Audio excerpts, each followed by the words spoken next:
Тэгээ нууцаасаа та нарт хэлье. Нэмэн. Welcome back. Өглөөний кофе идэг дугаар маань ирээ. Хүмүүс бит хоёртой замд таарахаараа байнга асуудаг нэгдэх одоо номер 1 асуулт. Хоёр одоо яаж ажил хийхгүй, яаж хаанаас мөнгө олоо ингэ яваад идэв бэ? Хүмүүс асуугаад байдаг. Yeah.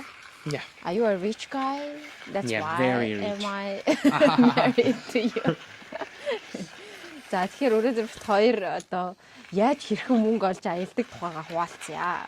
За техникийн болохоор хадгаламж байгаа. Бид хоёр аяллаа эхлэхээс өмнө хоёулаа ажилладаг байсан. Тэгээд ажиллаж үедээ бид хоёр ерөөсөө одоо бүх ус цахилгаан тогны мөнгө тэгээд хүнсний мөнгөө төлөөд бусад ер нь өөр бусад зүйл бараг мөнгө зарцуулдаг байсан. Тэгээд Улаанбаатартайгаа миний найзууд баг хэлэх баха.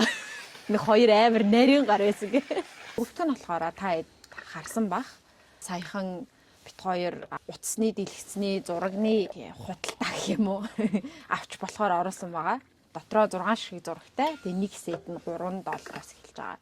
Тэгээд $3-аас дэшээ хүмүүс хэрвээ хүсэх юм бол өөрийнхөө хүснээр мөнгө өгч олно.